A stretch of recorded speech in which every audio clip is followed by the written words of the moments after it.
दोस्तों बहुत बहुत स्वागत है आप सभी लोगों का हमारे YouTube channel grow with study में। दोस्तों आज के इस वीडियो में मैं आप सभी लोगों को क्लास 12th इंग्लिश का मोस्ट इंपॉर्टेंट सेंट्रल आइडिया बताने वाला हूं, आंट जेनिफर टाइगर का। और इसे मैं आप सभी लोगों को बहुत ही आसान शब्दों में बताऊंगा, जिससे आप लोग केवल 5 से 6 मिनट में आप लोग याद कर सकते हैं। तो चलिए देखते हैं कि वो सेंट्रल आइडिया कैसा है और हमें किस प्रकार से याद करना है।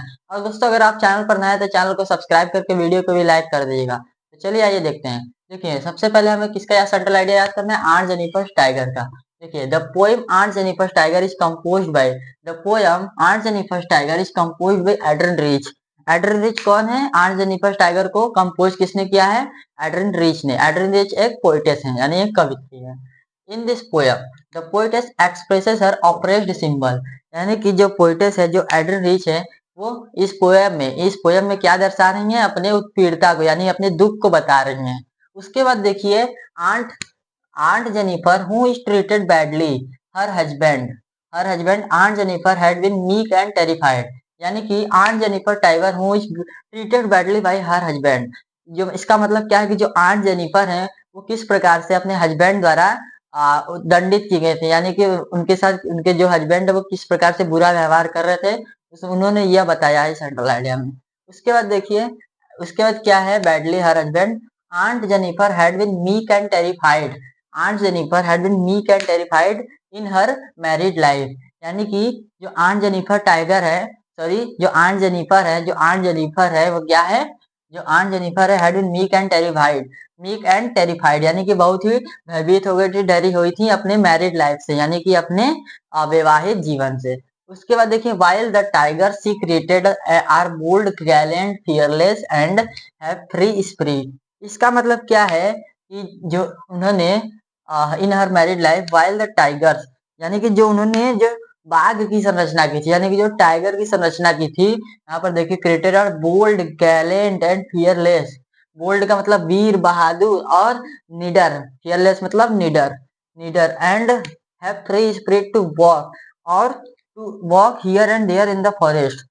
और वो स्वतंत्रता से, और वो जो बाघ है वो स्वतंत्रता से पूरे जंगल में इधर उधर क्या कर सकता है?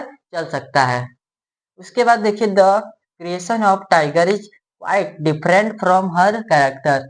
The creation of tiger is quite different from her character.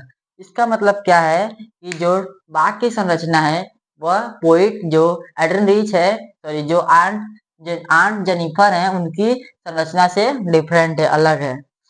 That, यहाँ पर देखिए उसके बाद क्या है? डिफरेंट फ्रॉम हर कैरेक्टर, उनके चरित्र से। The poetess might be suggesting through this difference. The poetess might be suggesting through this difference. इसका मतलब क्या है? जो पोइटेस है, जो कवि है, वो इस डिफरेंस से यह सुझाव दे रही है। सजेस्टिंग मतलब सुझाव देना, थ्रू मतलब इसके द्वारा, दिस डिफरेंस यानी कि डिफरेंस है, यानी कि मतलब जो पोइटेस हैं वो इस डिफरेंस से, जो बाघ की संरचना और उनकी संरचना में जो अंतर है, उससे यह बता रही है, वह सुझाव दे रही है कि that a women not be timid and week.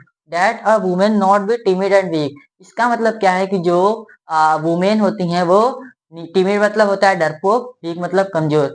तो जो वुमेन होती हैं वो क्या? डरपोक और कमजोर नहीं होती हैं। terrified and tomed as to tolerate the inhuman behavior of her husband।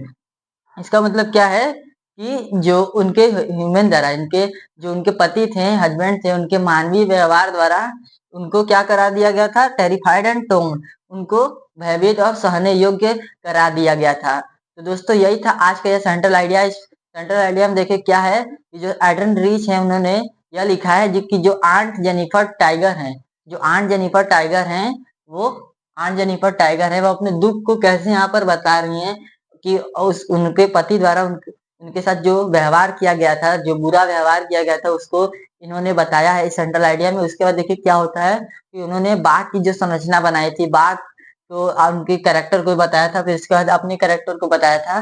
तो उनके जो बाघ और अपने कैरेक्टर के बीच में डिफरेंस है, उसको इस सेंट्रल आइडिया में देखिए यहाँ पर बताया गया। उसके बाद लास्ट में इन्होंने बताया है उनके पति द्वारा उनको सहने योग्य बना दिया गया था, यानी, और यहाँ पर देखिए भयभीत, टेरिफाइड एंड टोम्ड कर दिया गया था।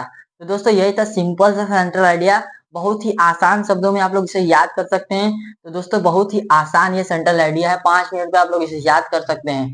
दोस्तों बहुत ही आसान सेंट्रल आइडिया है।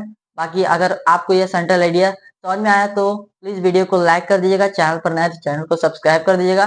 कमेंट बॉक्स में जरूर बताइएगा कि आपको ये सेंट्रल आइडिया समझ में आया कि नहीं। बाकी मिलते हैं नेक्स्ट वीडियो में, तब तक के लिए बाय बाय टाटा।